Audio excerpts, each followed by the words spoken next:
Hey, we're Grace and Amelia, and we're rookie full-time real estate investors from the great state of Iowa.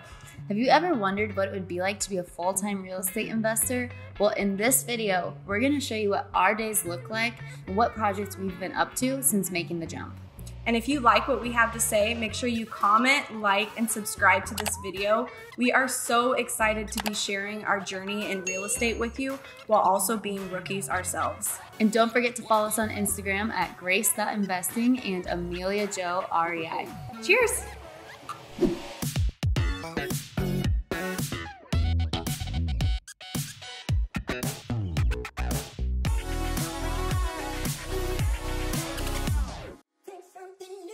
Amelia and I actually met online through Instagram. When she slid into my DMs. And we'll show you our first conversation. But yeah, we pretty much right away decided to start doing our wire meetup, Women Investing in Real Estate, and pretty much we've talked every single day since. And I still remember when we were daydreaming about quitting our W-2s, and here we are. And then one day I just texted Grace and I said, hey, I'm gonna quit my job at the end of the year. And then the next day I said, hey, I quit my job. And yeah, so we're really excited to share with you kind of how we made the decision to go full-time in real estate investing and kind of like what advice we can give to you, because we know it's very, very popular for people in the real estate investing community to eventually want to make real estate their full-time job, right? Because of all the freedom, the time freedom that comes with it. You know, like the full-time real estate investor is definitely that buzzword, and it's awesome. We were just talking about how blessed we are today, but at the same time, you know, it's a lot of work, it's a lot of stress. So we're super excited to give you guys some tidbits after we do our walkthroughs and give you some advice on how maybe you could go about quitting your job. So come along with us as we go to some of our current projects in Cedar Rapids and Des Moines, Iowa. Let's go.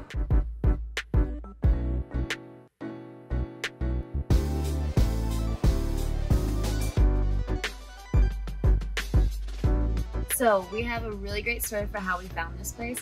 Actually, our tenant right across the way saw all of the people who inherited this home. It was the grandchildren taking out so much stuff and loading dumpsters. And he walked over here and he said, I know someone who will buy it as is.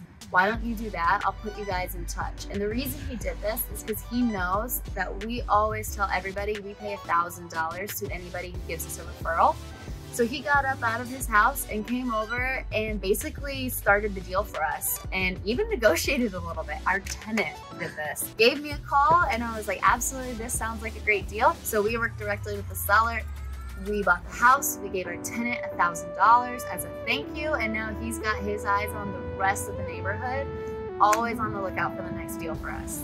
So our renovation budget is $40,000 and we're gutting a lot of the house. And the reason that we're doing it for $40K is because we're DIYing about half of it. We hired out major electrical and plumbing, roof fixes, and also adding this AC.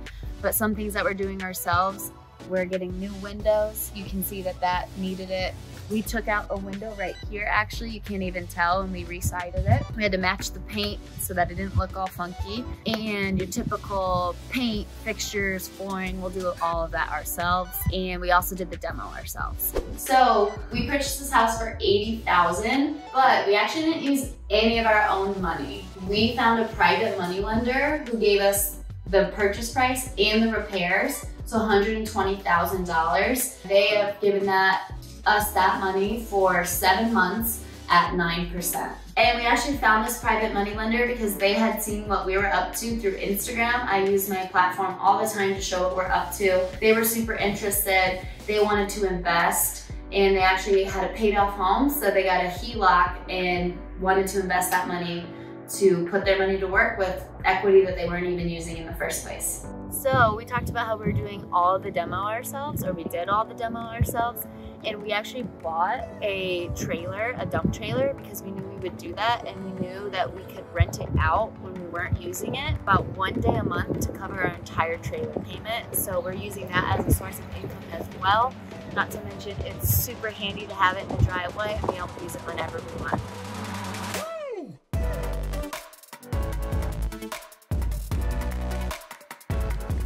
Okay, so we are here at my 11-unit apartment building in Des Moines, Iowa. And this is actually the unit that pushed me over the edge to quit my job and go full-time in real estate investing. And I actually found this deal on the market, and I found a private partner on Instagram, believe it or not. I talked about that in my Bigger Pockets Rookie episode, so if you want to go watch that, it'll be linked down below. This deal was actually found on the MLS.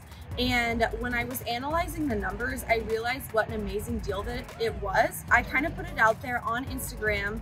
Hey, you know, I'm looking for a partner. I have this amazing deal. And I found the Reardons. We make a perfect match for a partnership because they already had a little bit of real estate investing experience, and so did I, and they had been following my journey for a while, so they knew that I was an accredited investor. And the purchase price was $500,000. I love this location because it is literally right outside of downtown Des Moines. There's a big developer right across the street here that's building luxury condos. There's rumors that they may even end up purchasing this land at some point in the future, which I really liked because we have a good exit strategy that way.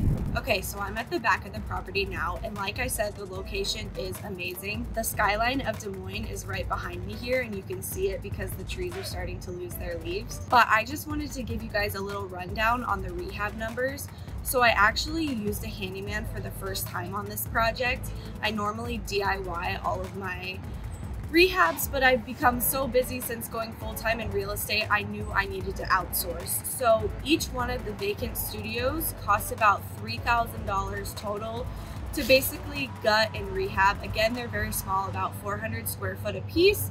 And then to furnish them for the traveling business professionals, I got a lot of the furniture off of Facebook Marketplace and Craigslist, which really helped keep the cost down. The rents before we turned 3 of the units into short-term rentals were about $7,700 a month, and now that we've converted 3, we've raised rents to about $9,200 a month for the entire building. So quite a bit of value add there, which we are very happy about. So now that you've seen some of our awesome projects that we're up to, we're excited to share with you some things that you should think about before quitting your W-2. I think one of the most important things for me before I quit my W-2 was I had already been budgeting for about 2 years, so I knew exactly how much I was bringing in and spending every single month. So before I quit, I knew, okay, this is how much money I need to be bringing in to cover my expenses. Yeah. I wasn't even necessarily looking to be able to match my W-2 salary, but I was looking to cover my expenses. And that's a really good point. When I quit, everybody was like, how much money did you make? Did you surpass your W-2? And I definitely didn't. For me, it was more about potential. I saw what I accomplished with a W-2, and I knew I could do way more if I had the full 40 hours in a week. So think about potential instead of what you make right now. But I also think it's important that you are prepared for the emotional roller coaster that goes along with being a full-time investor. It is not all rainbows and butterflies, and I don't necessarily think every single person is cut out to be an entrepreneur. Yeah. Lots of highs and lows. It is so good one day and not so fun the next day. So just definitely be prepared. It is more stress. It is probably more work, but if that's the price you want to pay for self-employment and the freedom, then it's awesome. Absolutely. And I do think it's important that you obviously have some sort of a base in real estate investing before you try to quit your job and go full-time. And it's really, really important to get established with a commercial lender before quitting, because then you've built that rapport with them and they're going to be more likely to loan to you, even though you don't necessarily have a W-2 income anymore. Right. A lot of commercial lenders are going to want to see what does the projects look like, not necessarily what do you look like. And so when you've proved to them over a few projects that you can kill it, then you're setting yourself up for success, so that when you don't have that W-2, you can still give them the project and they know that you're going to crush it. And speaking of full-time, obviously you're going to want to hit that real estate professional status when you go full-time. So keep track of those hours. Nothing fancy. It can just be a note on your phone or a Google sheet, but you're definitely going to want to set yourself up for success to be able to hit that. We had a lot of fun showing you all of our projects today, and we hope that you got some helpful tips about going full-time. And don't forget to like, subscribe, and comment on this video down below, and also follow Grace and I on Instagram, Amelia Jo REI and Grace.investing, and we can't wait to talk to you more soon. Bye.